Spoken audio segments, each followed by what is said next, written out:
Well, hello. Since recently here in now it's the 1st of November, but October of 2023, there's been a lot of excitement about comets, in particular Tsushin Atlas, I think is how it's said.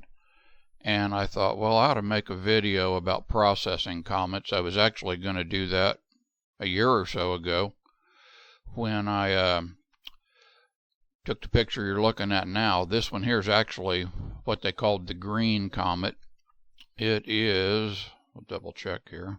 It was cataloged as C2022 A3 ZTF, and they nicknamed it the green comet. And it was January 27th of 23. I used a Nikon D50 and an old vintage 300mm lens. This was a manual focus one. I still use it some. It was a Nikon lens, and it's 45, 50 years old, probably at least 50 years old. And see, that night it was just above the bowl of the Little Dipper. It was cold out. It was about 19 to 20 degrees. I started at 3:40 a.m., went until about 6:10 a.m., and it was starting to get light by 6:27 according to one of the softwares I was using. And I was doing 4-minute long exposures at ISO 400, and it was set on RAW. And I was guiding too, and I was guiding on the stars. And so you figure what, I got about 2.5 hours worth of 4-minute long exposures, and I processed it in Deepsky Stacker. And this was I think the first time I'd ever found that it was possible to do a comet and not have the stars all showed up as huge streaked lines. And one thing I noticed too, see the comet shows it up here. I think I started with it a little more down here. So over a period of time, I kept the stars in approximately the same place with guiding. They would have moved a little bit because my polar alignment wasn't like dead on, but it was good enough for me to get her going. And so the stars would have been streaking, I think, this way. But anyway, I was able to process it in Deepsky Stacker and avoid that. And I remember I had to play around with processing some, because one way I would do it, and the comet turned out black and white, and the other way I was able to get color in it. So I was kind of experimenting, and then I combined it back in with the stars. So I'm just going to go ahead and bring up the original images that I took in Deepsky Stacker and just kind of go through the settings. So I used Deepsky Stacker, and then I also ran it through Starnet to that allowed me to remove the stars and just concentrate on the comet itself and any noise and stuff. And I really didn't have much of a light pollution problem, I don't think, with this one.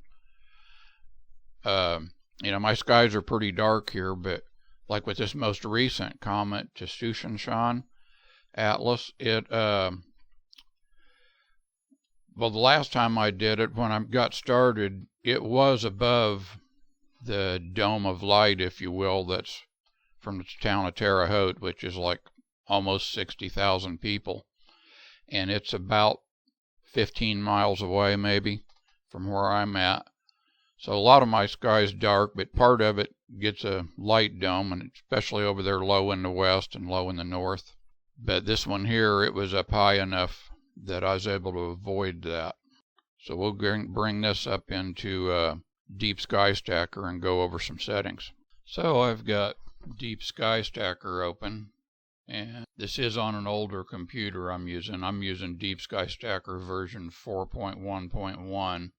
If you have a newer computer with Windows 10 or 11, you may be up into Deepsky Stacker version 5, so there would be some differences, but should be a lot of similarities. So I'm going to open up my light frames, and they're NEF files here, which is Nikon's RAW file.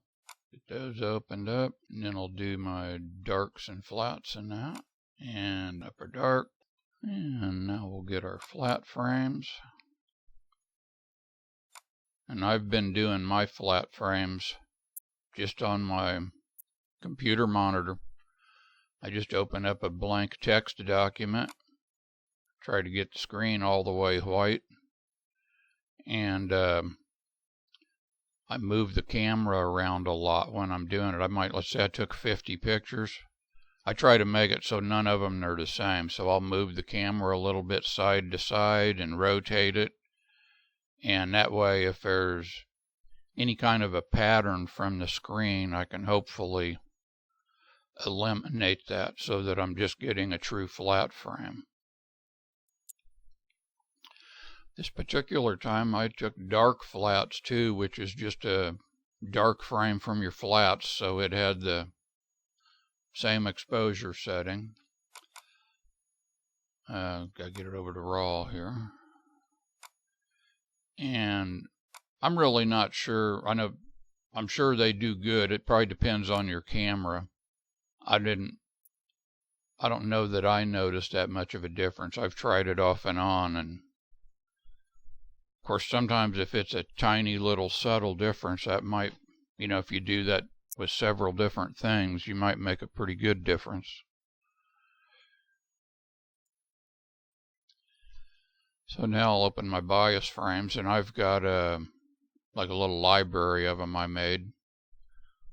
So this is from my stock D50 camera. If you've watched my videos, I experimented around and did surgery on a different Nikon D50 and made it full spectrum. And I've been experimenting with it. I've taken infrared pictures during the daytime, which is pretty fun. And then I've bought a cheap hydrogen alpha filter, which I'm pretty impressed with. And I also bought a cheap oxygen 3 filter from the same group. And they're not nearly as good a filter as the real expensive ones, but I might have paid $30 or $40 each for. I think I paid around 40 or so each. I don't remember the exact number. But, I mean, the real ones, you might spend $200 or $300 each. So anyway, here I'll do my bias, and you notice too, I've also got the ISO 400 there. So you want to try to keep everything consistent with that same camera, same ISO. And if you're not familiar with bias frames, it's a dark frame with the shortest possible exposure that your camera can do. So I'm going to check all, and then before I tell it to register, I want to go down here to settings, and I believe I want stacking settings. And we've got all these different modes. And I started using mosaic mode, which as you can see, it's good for if you're doing it, like say if you don't even have a tracking mount, or if you have an alta azimuth mount, or if you just have a lot of polar alignment issues in your in your object is drifting around on you. It can fix all that, and it'll just make a larger image. So I just kind of made that my default, because I end up getting a little of that sometimes, and then if I do multiple nights, I get even more of it, and sometimes I end up with a little rotation issue and stuff. So then we'll go over to Comet, and here's where it can get kind of interesting. And if you're like me, you might find that you end up doing all three and just see what happens. Standard stacking basically just means it's not even aware of the comet. Deepsky Stacker goes by stars. If you've been using it before, you notice it must count all the stars. So it does all that, and all the fuzzy stuff, the nebula or galaxies or whatever, should just hit where they do. And then you can have comet stacking, and in that case it says the comet position is used, and you can actually select the comet, which I'll show you that too. And I've found, now on this Comet here, seems like I had pretty good luck with it, but when I was doing Shushan Atlas here recently, I did it a couple of 2 or 3 different nights. And one night I thought, well, why not try to get a little creative and do something different? And I got out my 180 millimeter Maksutov camera, or telescope, the f/15, so it's like 2700 millimeter focal length. So for that, I was going for the ball of it. I wanted to see if I could see the little chunk in there, and because I had heard somebody had posted that they thought that it might have broken up. I couldn't tell that it had. Maybe it has, I don't know. But, you know, it may have been they had a stacking artifact, or maybe they actually saw something. But anyway, if you do the comet position only, then it just takes care of the comet and ignores all the stars and they streak. So that'd be like what you do if you use something like Registax, which is actually what I ended up doing when I used the Maksutov telescope, because the Comet, the head of it was so big that the software just didn't like the idea of that being a comet. I guess it thought it was a great big nebula or something. But then the one here, Comet, or stars plus comet stacking, it uses the comet position, but then it also does the stars. And of course it says the process takes twice as long to stack, so just go find something to do for a little while. And I noticed when I did this with the green comet there, almost 2 years ago, the only issue I had, the first time I did it, it turned out real nice, but the comet was in black and white, and I think the stars were in color, and I thought, well, that is odd. And if I remember, I also stacked it with comet stacking, and then the stars were all trailed. And I don't think Starnet++ would remove streaky stars. I tried that not long ago, and it wouldn't do it. I know I posted about it somewhere, and I'm thinking I might have actually manually removed them, which took a while, but I ended up getting that picture that we were looking at a minute ago. So, well, it's the first time. Let's just do it like standard Comet. This is what I used to always do. And let's see what other parameters we got here.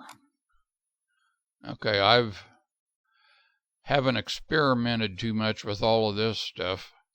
Occasionally when I'm getting ready to stack, especially if it doesn't cooperate and tells me I don't have enough stars, then I'll get in the settings and see what it recommends, because it'll show up like with a little red message instead of green. If you click what it suggests, it'll turn green. So in the darks, got the same idea, and you can have hot pixel detection and removal, which definitely comes in handy. I had one not too long ago where my hot pixel got picked as a star, and it registered it, and all the stars and everything else was all over the place. Flats, got that. And like I say, I believe all of these I just went with what the software recommended at some point, just kind of left it at default. And some of it I think does depend on how many files you have, or if you have really good signal to ratio, noise ratio, and all that. Alignment, automatic, intermediate. Okay, well, I save them in TIFF. Whatever my final one comes out will be a TIFF file. And I open that up in GIMP, which if you can do a FIT file too, but I know GIMP won't. You can tell if you have the right GIMP setup, it'll just automatically convert it to a TIFF using a software called Raw Therapy. And I've used that. That's pretty neat. And you might be able to do it in PIPP as well. PIPP. That's kind of a cool software, another free one. Cosmetic. Okay, detects and cleans hot pixels. And then the output. Yeah, I create one. It's got auto save, so it'll give me, sometimes it'll give you an extra file or two. Anyway, that's the settings. So now we'll go to Register, Advanced. And I gotta find where it lets me click the, oh, I know where it is. Cancel this for a second, see if I can do it. I'm gonna select this first light, and after it comes up here and turns blue, so you have to have it checked, and then you click on it once down here to get it selected, and after this little area here turns blue instead of reddish, you've got a little menu that pops up on the side, and that thing there is a comet. So you stick it on there, and it found the comet for me. Now on some of them it doesn't find the comet, and you can go and get over there and click it. And here recently when I was doing Tashush Shan Atlas, I had, I don't know, 20 or 30 images, and one of them would not select the comet. And I think it was really close to a star as it was drifting along through the hour or so that I was taking pictures. And it just wouldn't cooperate with that one, so I just had to uncheck that one image. And, just deselected that one so it didn't stack it, because it just would have ended up throwing it off somewhere, and I would have had a weird ghost image. So I can go through and do that the whole way through here. As you can see in this instance, it is selecting the comet each time. And you can also zoom in some if you need to find it with your scroll wheel. And you can see here too, I was doing 4-minute exposures. You notice my comet head was moving some. So I'll go ahead and go through the rest of this. I'll pause while I do all the rest. On this particular one that I was doing here, I'm partway through it. If I can get this thing to zoom in. Thought I noticed a little green spot when I was zoomed out. You can see there's a little circle here around a star next to it. And for a minute I wondered if that was a hot pixel or something. Tried that. But it turns out it selected a star. That's one of the things you can do here. You can add or remove stars that you want it to register to, I guess. And anyway, so that one's not an issue. I just happened to notice it, so I thought, well, I'll share that. On this frame here, it's selected a whole bunch of stars. So the comet it automatically selected, so those will be stars that it'll automatically register to during this. Or streak, because I didn't pick automatic. But anyway, it's all them as stars. Because I don't think since I haven't told it to register them, it may not, be prepared to ignore them and have them streak. Okay, so I will show you how far this comet drifts across the frame over that, I think it was 2.5 hours. So here's the very first image I took. And now I'm down to the last light, so I'll select it. And boom, see it jumped from about there to way up there. So that it moved quite a bit. So that's something to think about if you're going to, especially if you got a comet and you know that it's got a big long tail. If you plan to shoot it, if you're lucky enough like this one here where it was up high in the sky and it was nice and dark, and I could track it for a couple hours or whatever, that's something to consider so that you can hopefully keep the entire comet in. It's one thing, comets are kind of odd about that, because if you get in most of your star charts and stuff, if you're taking a picture of, I don't know, say M33 Galaxy or something, you can find out, it'll tell you what its apparent size is, so then you have an idea how big it is in your frame, you know, if you've got that all figured out.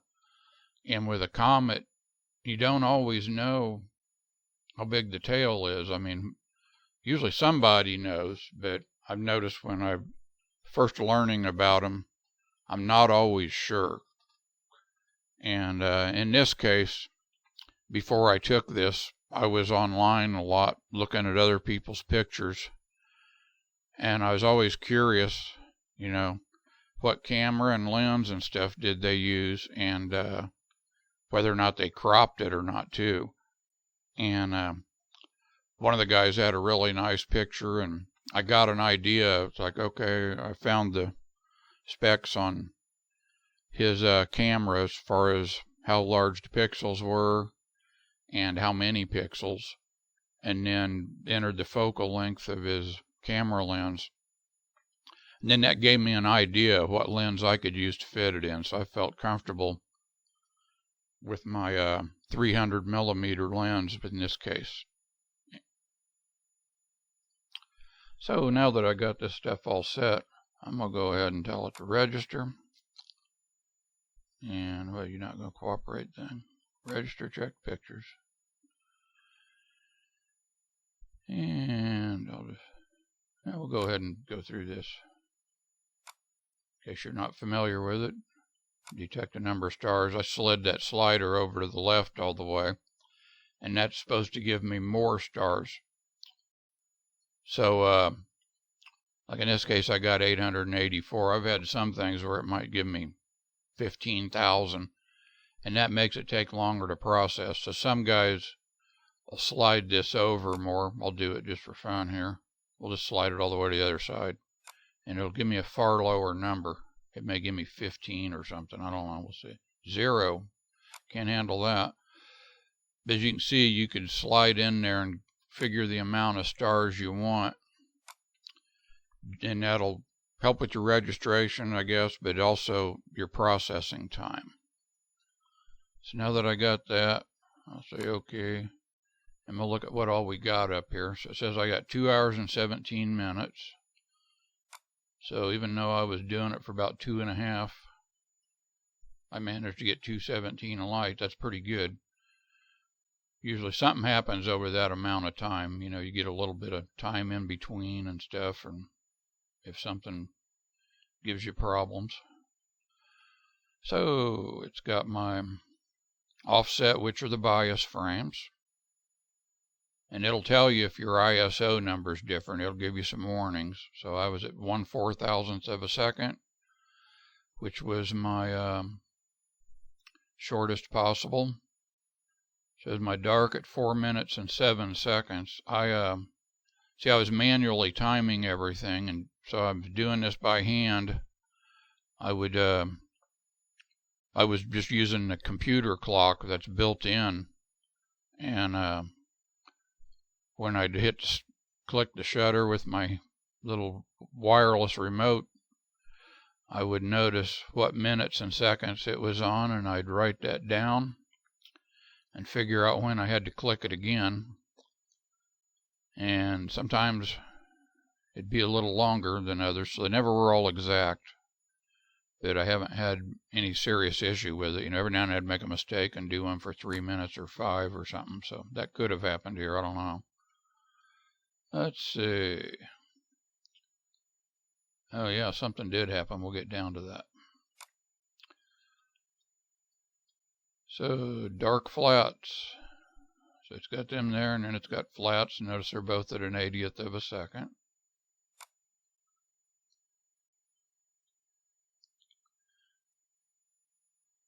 Okay. Warning, exposure time not matching. 849. So that sounds like they were 2 frames. Looks like I went about 420, 425 on each of them. And then I used the same darks and all that. And I'm just going to go ahead and find these two I'll click cancel here and I'll deselect them. So what I'm going to do is slide this way over to the right hand side.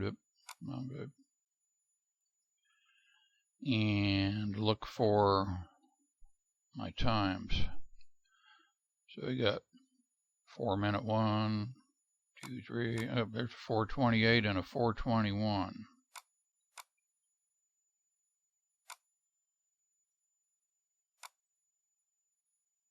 So I don't know how much of a difference that would have made. It may not have hurt me that much, but it may have more noise or something. Usually when I make that mistake, it's a lot longer than that. So I deselected those two. And I'll go ahead and scroll up here. I shouldn't have any more issues.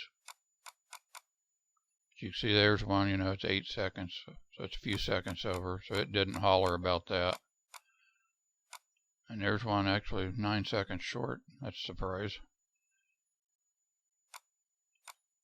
There's a little mental error when I was doing my math of when to click it.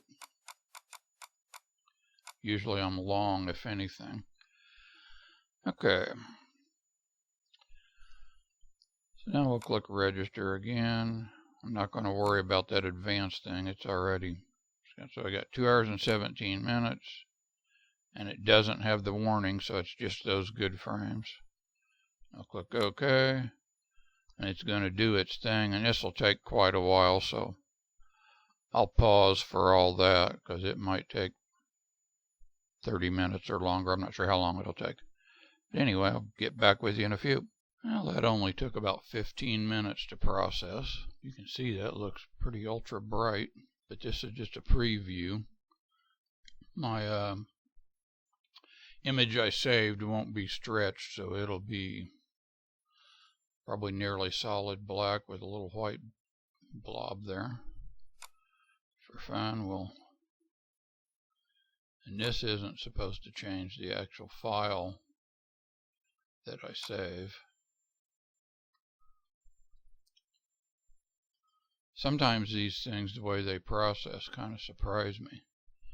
I'm surprised I'm not seeing stars. I'm not complaining. Because I could have sworn when I did it before, they were all straight. Now when I get in the real world, I may have them.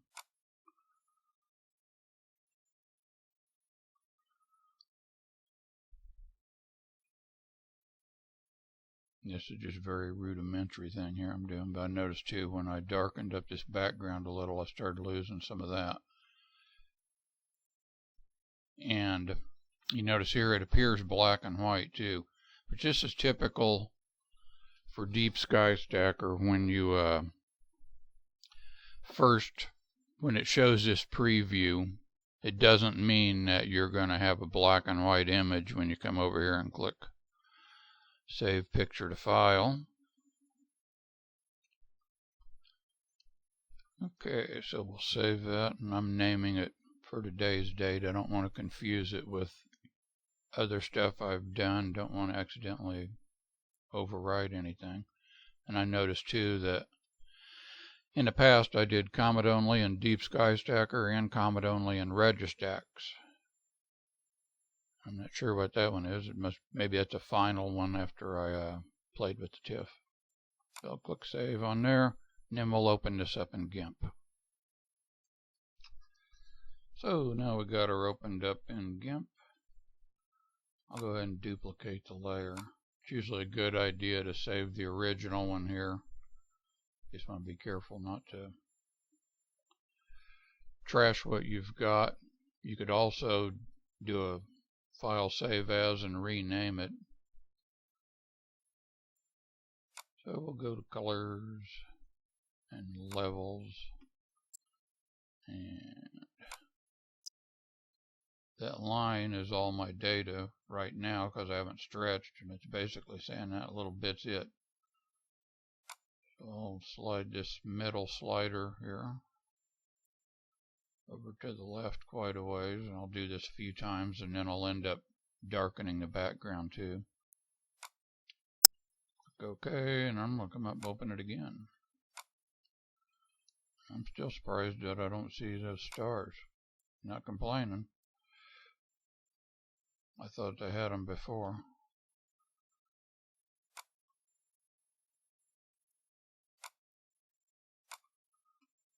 Because usually I should have a whole bunch of streaked stars showing up.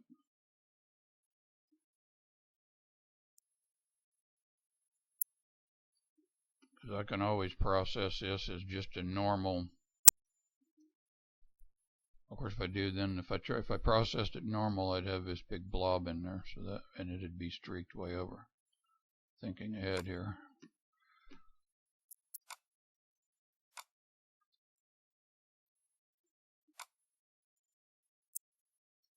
And in a minute, I'll open up those two other ones that I had from almost 2 years ago. I'm curious to see what those look like. This is just kind of quick and dirty. And you notice the comet's coming along, and my background's getting kind of reddish too, which I can work on that. And you notice my line here is getting wider, so that's what the stretching's doing. And of course you can overstretch it. But I'm starting to get some of the green color.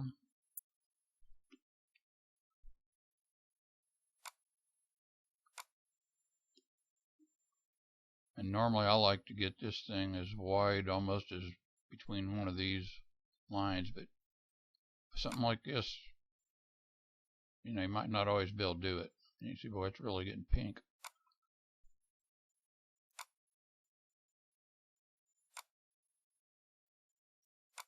As I drag this left one in, it starts to get darker. And if you drag it in too far and get in here, see, it starts what they call clipping. See, I've got it dragged way up in here, so now I'm really losing that. So the idea is, at least Deepsky Stacker believes that everything that's in this little histogram here is good signal and not noise.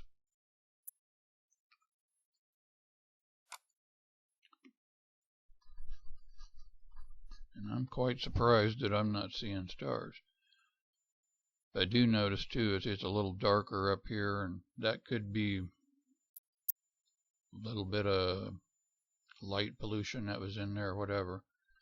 As long as I'm playing around, I'll duplicate the layer again.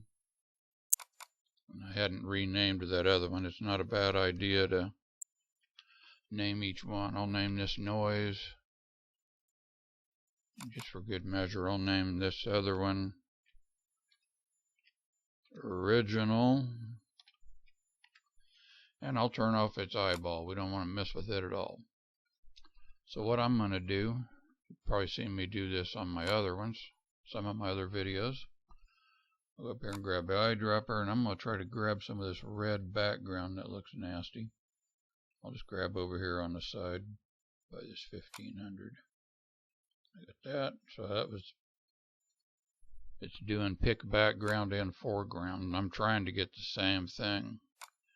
If you get different ones, you could end up with kind of a gradient going back there, which might be cool for something artistic.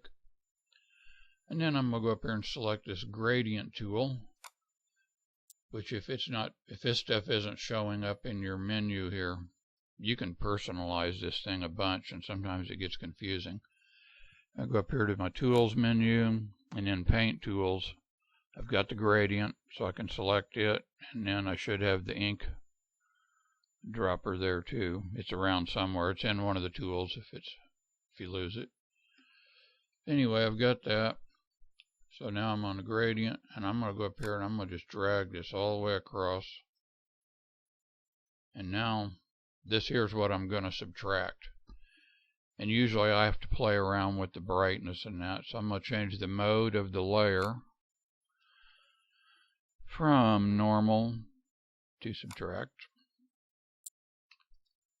As you can see, it's not all red anymore. But then you want to kind of play with it to see how much you lose here, because sometimes you lose a whole bunch. So I'll go back to normal, and then I'm gonna, the way I end up doing it, I guess you could use exposure. I just use brightness. There's probably plenty of ways to go about it. I'm just going to drag this over a little. I don't know how much this is showing, but I'm darkening this up. So what that amounts to is I'm going to subtract less. So now I'll go down here, find subtract. And I think, you know, I'm starting to get a little more. And what I'll do is I can back it off until I start to, you know, you find a fine line. Because you can end up making your background here jet black and lose too much of this. And if you darken this too much, you start to get some of this noise back. I got a little of it out here on the edges. I don't know if it's shown on the video, which of course out there I could paint it out or crop it or whatever. I'm not too proud to do that. And I'm kind of happy that did that. So now I'll for the minute, we're playing here. I've already got a file. I'm going to merge this layer down. So what I did was combine the noise layer into the first stretch. So normally I would call this like stretch number 1. And then I'm going to do a curve. And if you want, you can duplicate again. So let's see if we named this stretch 1. Could do that. Spelled stretch wrong. And call this curve 1. And the idea is, you know, if I make a curve here and decide, oh, that was stupid, I can go right back to where I was a minute ago. So I'll go back to curves. In this case, I've got it as value, and you can also select individual colors and do like one color at a time. That's another way. If you've got a bunch of red in there, you can select that and maybe bring the red down and just see which way works the best for you. Anyway, I'm going to drag up the middle a little here. And as you can see, it's really brightening up the comet and its tail, but of course I'm also getting some junk out here, which could be amp glow, could be noise, whatever. And you notice too, my histogram's way over here on the left, so I could be clipping what it considers to be good.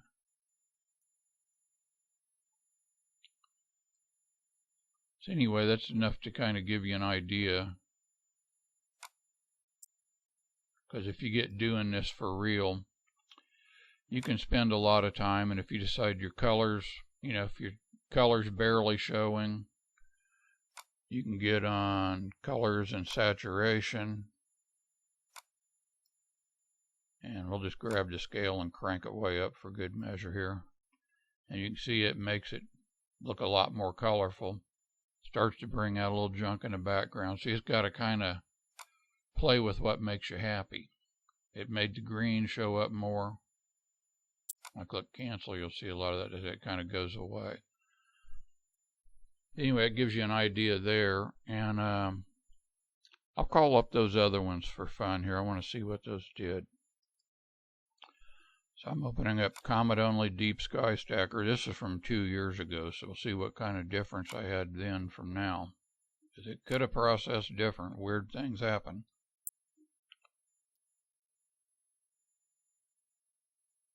And so you can see there it's not stretched yet. And I just won't save this, so I'm not going to worry too much about if I mess something up. I'll just click cancel.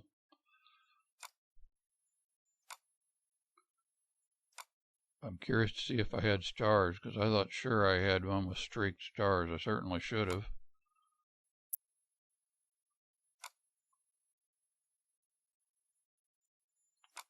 Maybe that was in Registax. Like I say, sometimes I'll get something that Deepsky Stacker just will not agree with. And when that happens, it's really nice to have another option. And lo and behold, there weren't any stars in that one either. We'll discard that, and then we'll go back and find the one from Registax. So here's Comet only from Registax.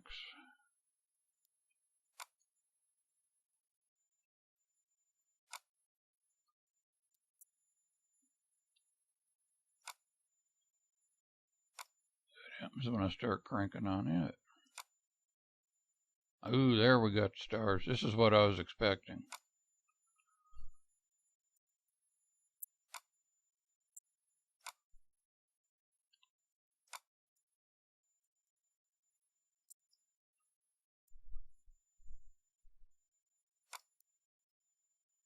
And I've got a big blob there. I wonder if this was even before I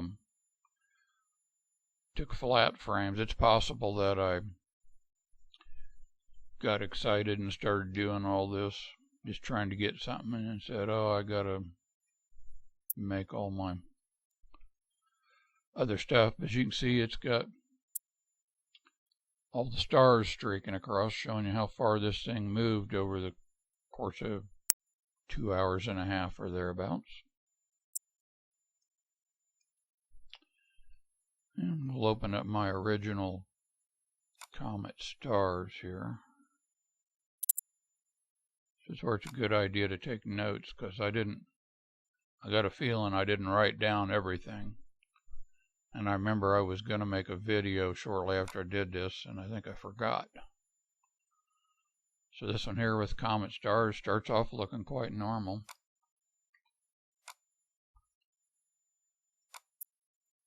We'll see if the Comet turns out black and white, because I know I had one version where it was. And I'm almost wondering if this one here trashed the Comet. Strange things happen. That might be before I learned how to, yeah, I bet this one was before I learned how to select the Comet in Deepsky Stacker. I'll show it to you here, show you what it did. So this one here, I had selected Comet and stars in the settings, but that was like my first attempt learning to do this, because the idea of processing a Comet was completely new to me. I'd never seen that many, and this was kind of a first chance to really get a good picture.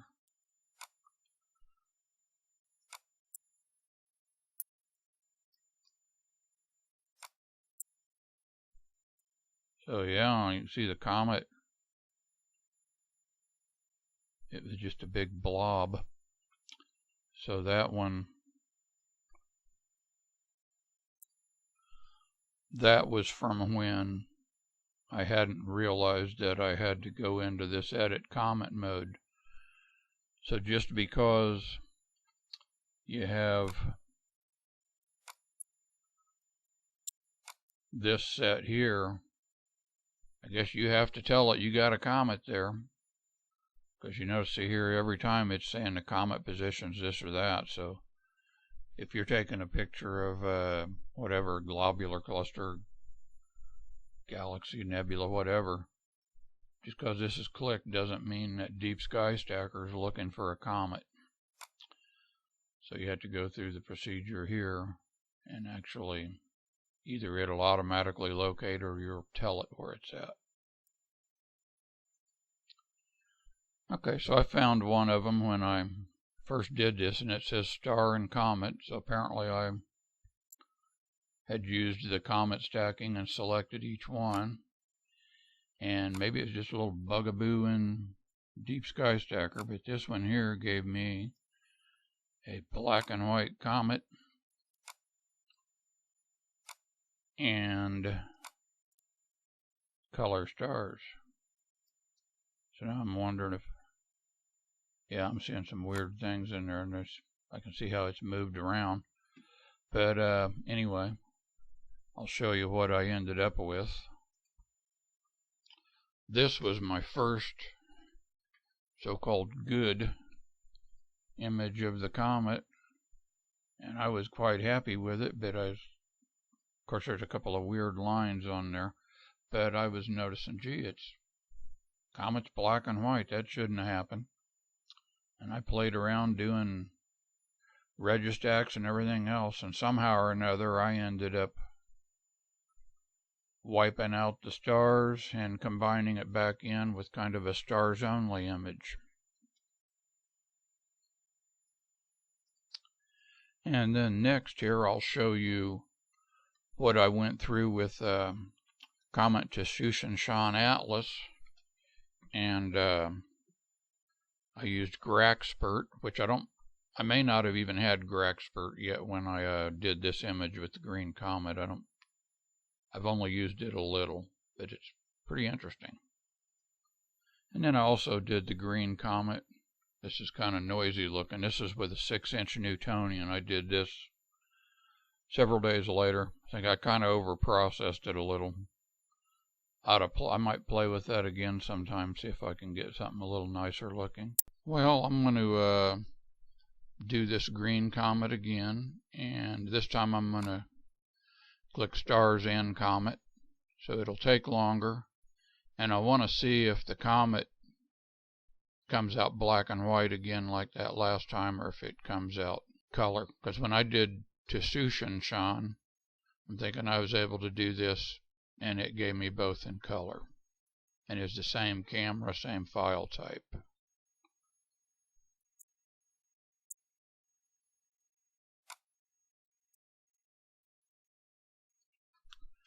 It's not too bad doing each of these, checking them. If you only have, in this case, 36 frames, which I'll end up cutting down to 34 because of the other two. But if you're doing short exposures and you have a whole lot more, that might be kind of annoying, because it depends on how bad you want that image. That went pretty good. I only had to manually select one of the frames.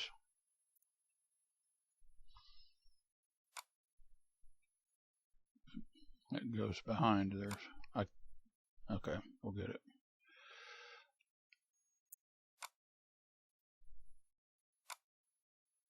So again, here it looks all the same. The only difference is I set my settings on Comet and stars. So the last time it took about 15 minutes. This time it might take a half hour or so.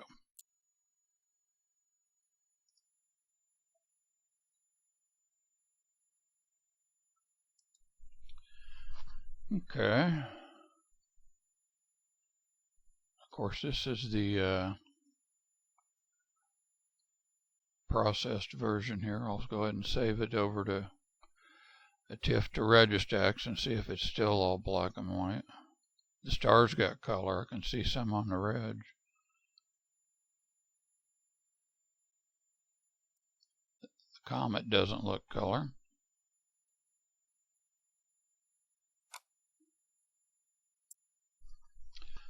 Okay, so we'll give it a little quick stretch just to see the difference between the two ways of processing it.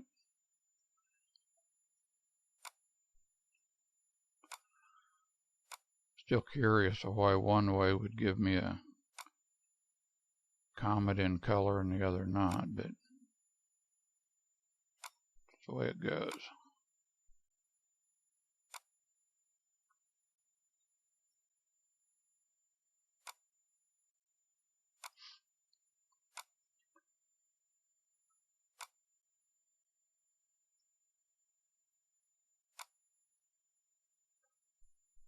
Sure looks. Zoom way in.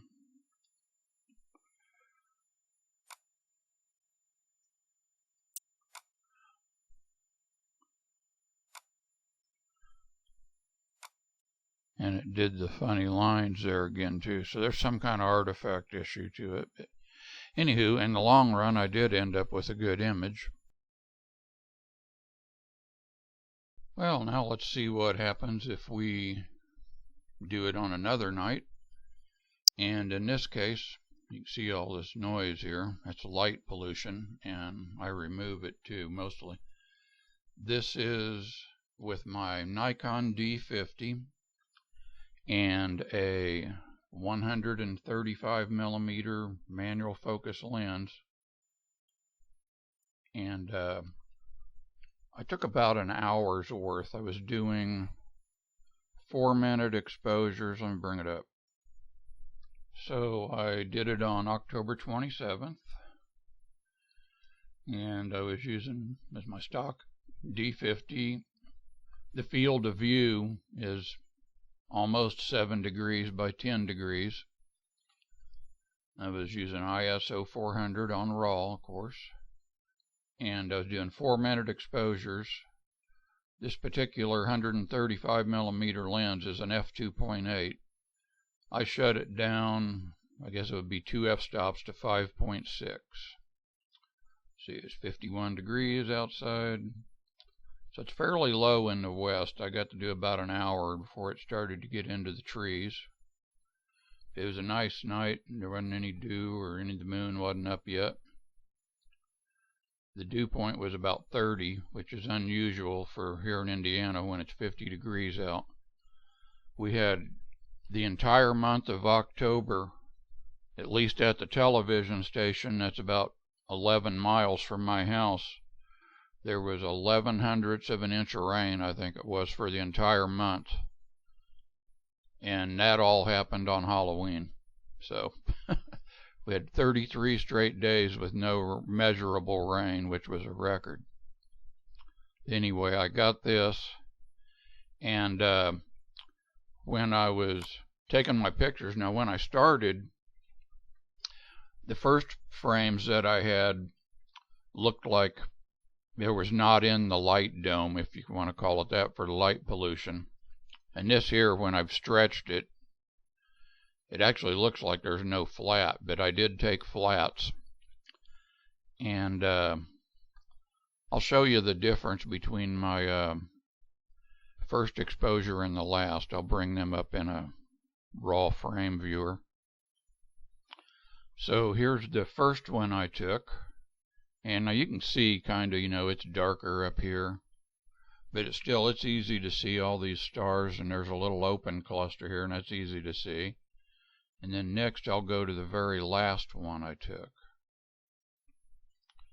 So here's the last one about an hour later, and it seems like it's a lot brighter down here.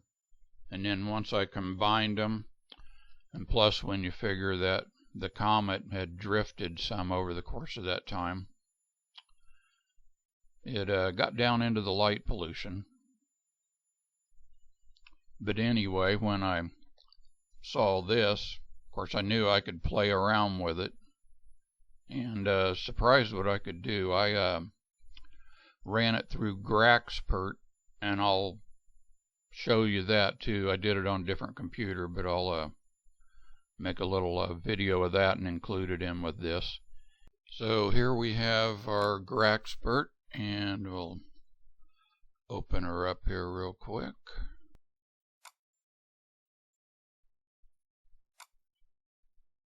Alrighty, so now you can see all the junk we have there. We're going to tell it to flood it to try to give more points, and they're landing kind of in the wrong spot there for some reason. It's like the software thinks that all this noise over here on the left is actually something good. So now we'll increase the points per row. See, we'll get a lot more. Each little square there, of course, is what we're trying to get rid of. And as you can see, when it does this, which this is not normal. Normally these land in a decent spot, but for some reason on this Comet picture it wasn't very cooperative. It seems to think that's a big area of nebulosity or something.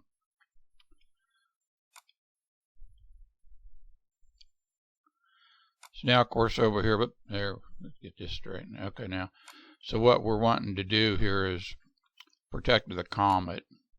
So I'm dragging them away from the head of the comet, and then we can drag them away from the tail too. I won't make you suffer through too much of this. And we'll go over here in a second and just go ahead and process it, just to give you an idea of what it does. Of course, you've already seen one image of what happens. And Not going to stretch it. We're just leaving that the way it is. And this time I'm only doing the background removal. They've kind of added on to this program as well. And there we go. And let's get rid of these. They'll take the display off. So now that it's processed, you can see what our original looked like real quick here. We'll change these tabs and then go to the background. This is what just got removed. And jump back to what we ended up with here at processed. I think that did a pretty nice job. And this is after I ran it through Graxpert. So it really got rid of a lot of junk. I mean, besides all this here real bright, and notice how red it is. And that really made it a lot better. And then I ran it through Starnet++.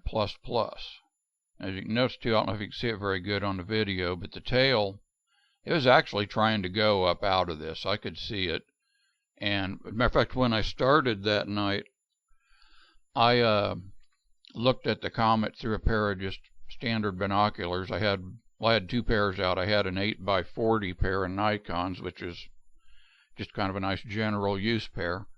And it was easy to see it, and the tail looked really long in it. The field of view of that pair of binoculars is about 8 degrees.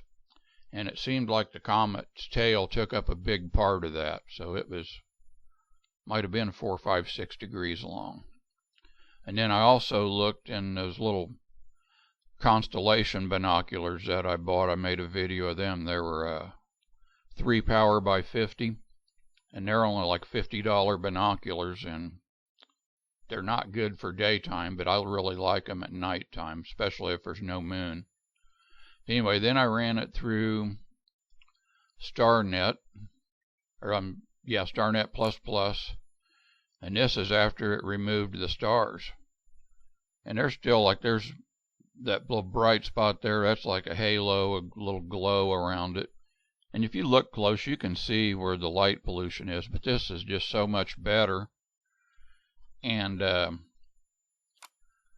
I can play with it here I'll go with just a real quick, see what happens if we play with the curve. And you'll watch the background's going to start to get nastier. But you can see here it starts to come up. There's more of the tail. So really I could have used more time. If this comet had been really high in the sky in the dark area, and if I could have taken pictures for a couple hours or more, I think I could have got a lot nicer picture. But still, I'm quite happy with what's happened with it. So, you can just kind of play with all this and, kind of fine tune what comes out.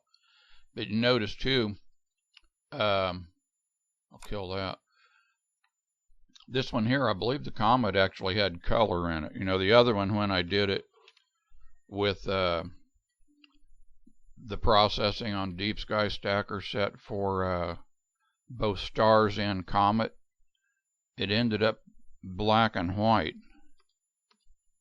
And maybe it's because this one had a bunch of red glow too, but it looks like there's color in the...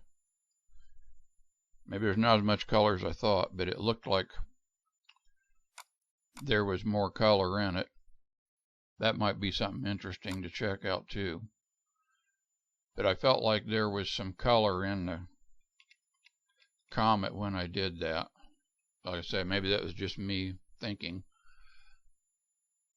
But well, I could go back to the original one. Maybe I'm seeing a lot of the red that was in it. Of course, on the first one too, the Comet was a lot larger looking. But anyway, this one here is looking quite nice. And then I'll go to where I try to add the stars back in. Because if you notice here, these stars a lot of these, like this star cluster, it's kind of hard to see, but it was showing up quite easy in the raw images. Okay, so here is just a raw stack without it being stretched yet. And I want to see what I can do here, just concentrating on the stars and not worrying about bringing up the comet.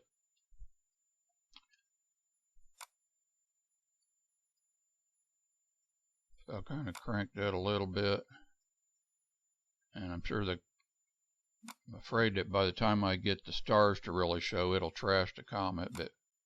And I may be able to do it with the one that I ran through Graxpert too. I may be better off there. Usually I can get a good stars only image off the original. Let me go to the one that I ran through Graxpert. Okay, I've got that one up.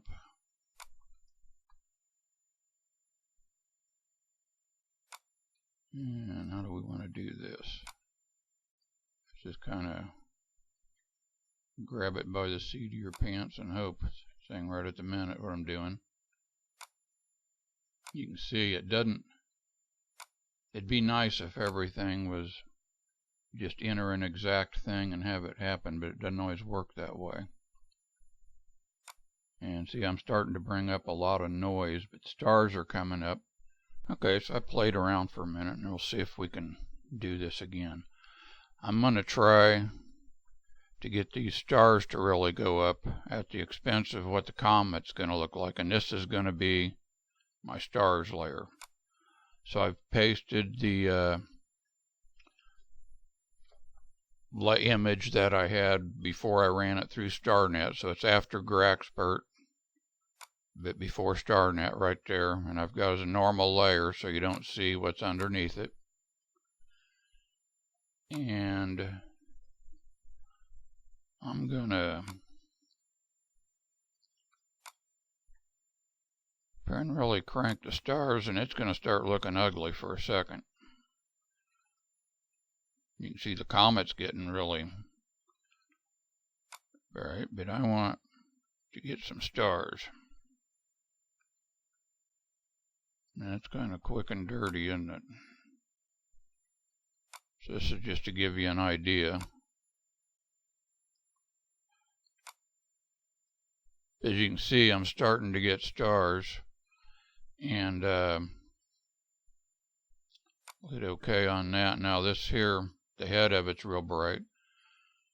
Now I'll go ahead and set this on screen.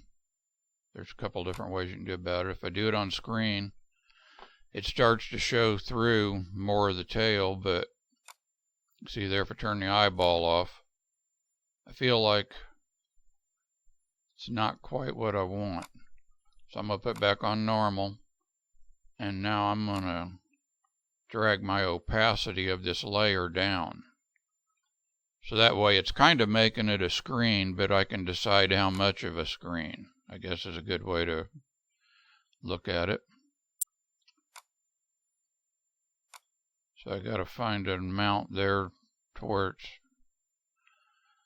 letting the stars come through, and then I'll select this lower layer, which is the starless. Let's see what we can do with it.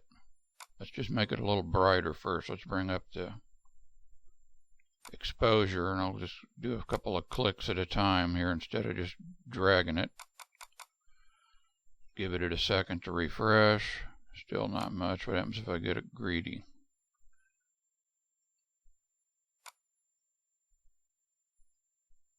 Okay, it's starting to show the tail more.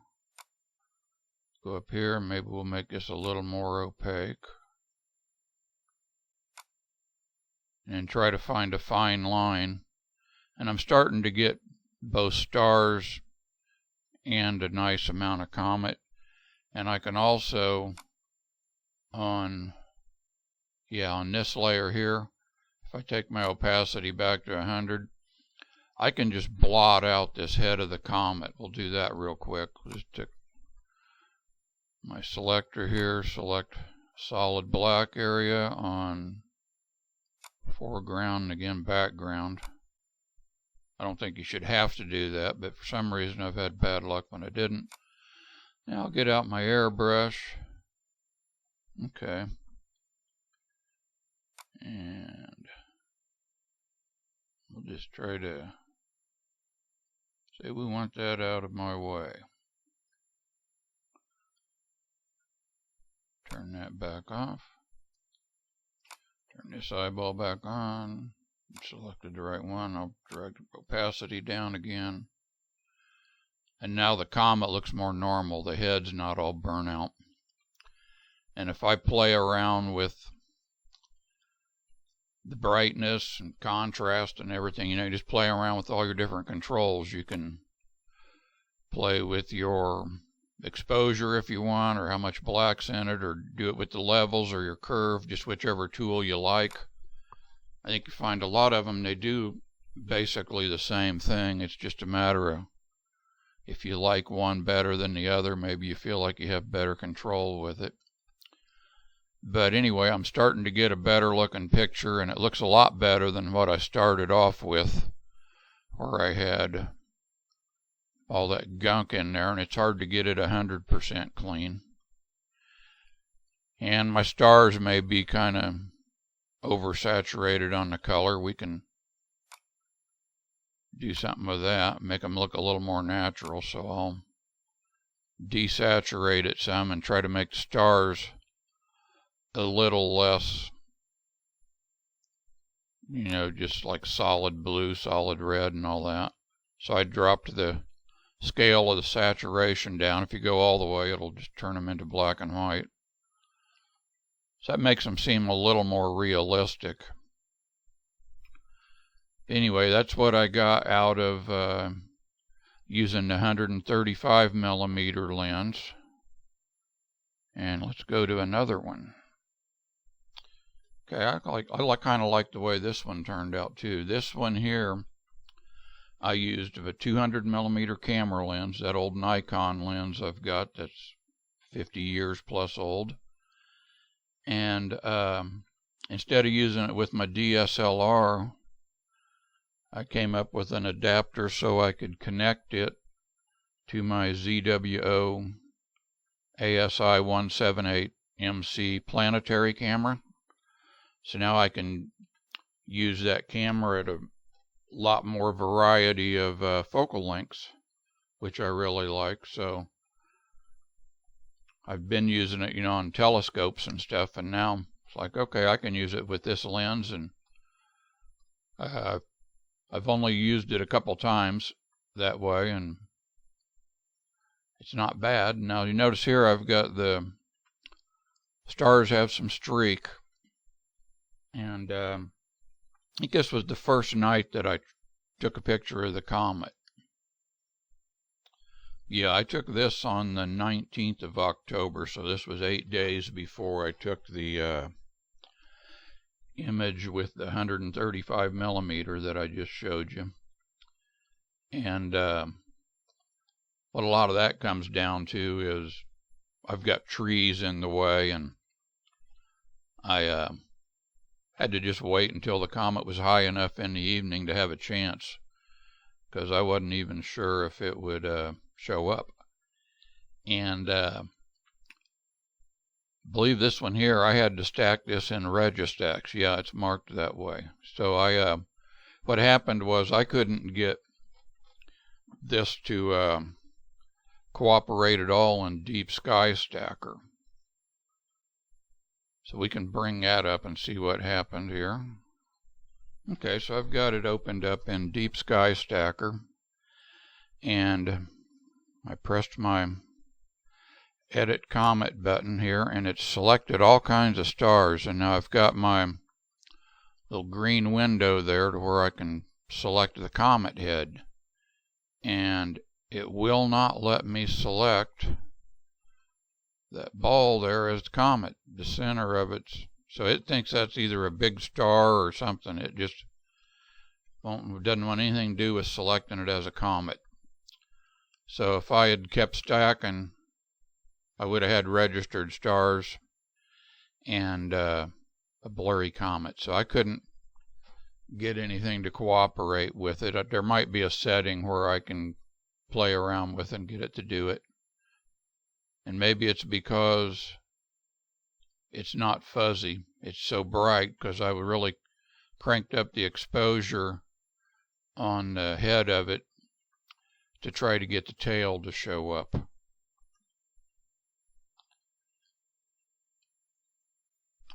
So after a minute or two of trying to remember what happened, I took these as fits, and here this is just with a viewer, and I thought, yeah, that's something I can work with. So then the issue came, like I said, I couldn't get it to cooperate in Deepsky Stacker. And the problem I've had with fit frames in Registax is it doesn't recognize the color of this. I guess a lot of people, when they would use fits frames for astronomy, they were using a mono camera, and Registax was fine with that, but the camera has I think it's RGGB is the way the pixels are set up, so it has 2 green pixels for each red and blue, or you could say there's 1 green for each red and 1 green for each blue. So I ended up running it through PIPP, and I had it create TIFFs, and now they'll be in color. Well, I guess we should take a quick look at PIPP here. It's a free program, and in this case I'm going to use it to convert these fit files over to TIFFs for Registax. So on this first source tab here, there's quite a few tabs. It gets once you do it a couple times, you don't have to change everything all the time. So we'll click Add Image Files. Hey, and I think we're in the right place too. Yeah, we've even done one before, but give you an idea of what's going on. So you put them all in. So in this case, it says it's done join mode, which is normal. So I just click OK, and then it gives you a little preview here. I'm just going to click off on that. Over here to input, color debayer. I'm going to select debayer monochrome, and down here is where you get into what's interesting. Now this particular camera, this ZWO planetary camera, I've got the ASI178mc. It has the pixels aligned. It says the debayer pattern is red, green, green, blue.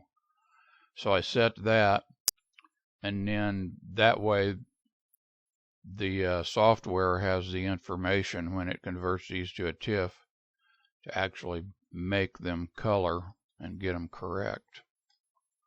Go over here to processing options, and most of this I don't even mess with. I'm not going to change from color to monochrome, but you can see, or to monochrome, but there's a whole lot of stuff you can do if you want. You can look for overexposure. There's just tons. You can rotate.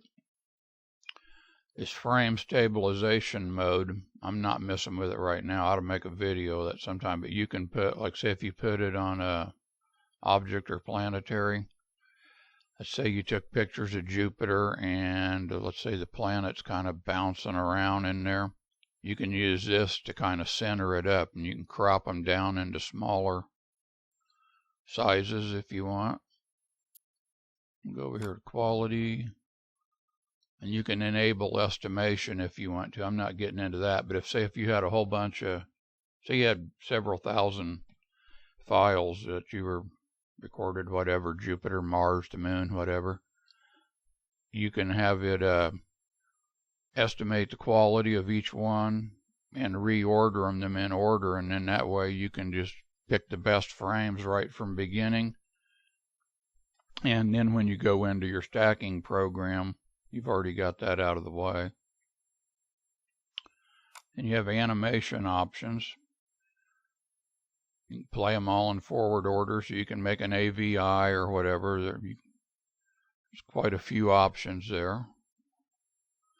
Output, in this case, I'm going to output it as TIFF files, so it'll make each one of those FITS files a TIFF. And I'm leaving this part here the same. You can change your naming and all kinds of stuff. And you get to your do processing. And I'm just going to hit start processing. And it may do it really fast, but I'll go ahead and pause. These files here are only 12 megabytes each, I believe. And so that goes through them pretty quick. If you've got a camera with huge files, you might need a quicker computer. Okay, so that finished them up, and it creates some logs and then the actual files, which it puts them in a separate folder. It just makes a subfolder in this case within the folder where I had the original files.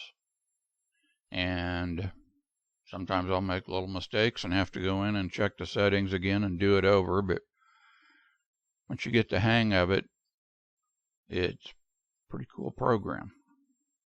So I'll bring them up on Registax. Okay, so now I've got it set looking for TIFFs. And this is what PIPP created. It makes its own little folder. So they'll come up here in a sec. And I'll try to center this up somewhat so I can find the comet.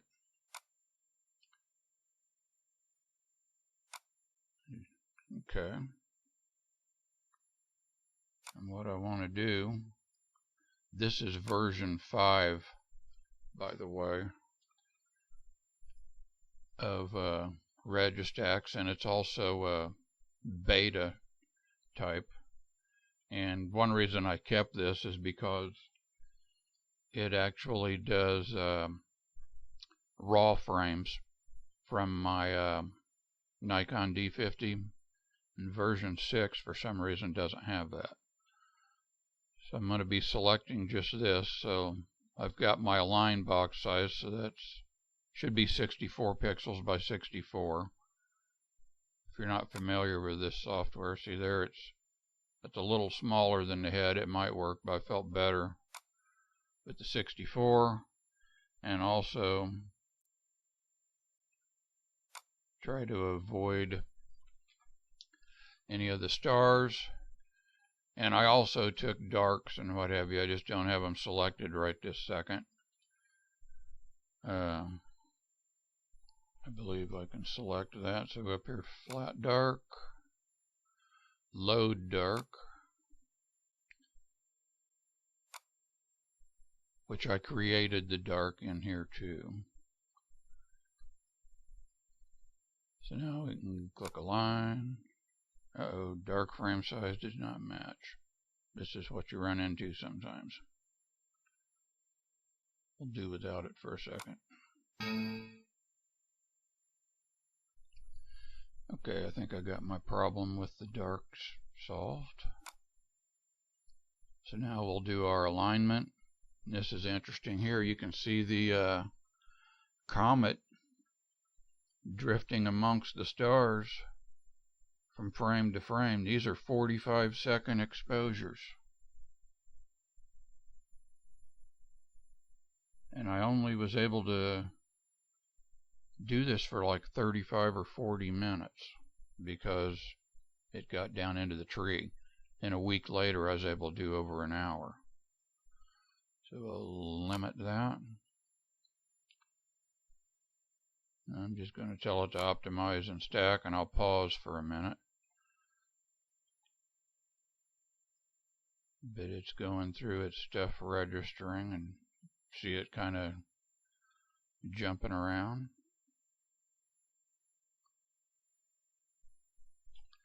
So now it automatically went into the stack part.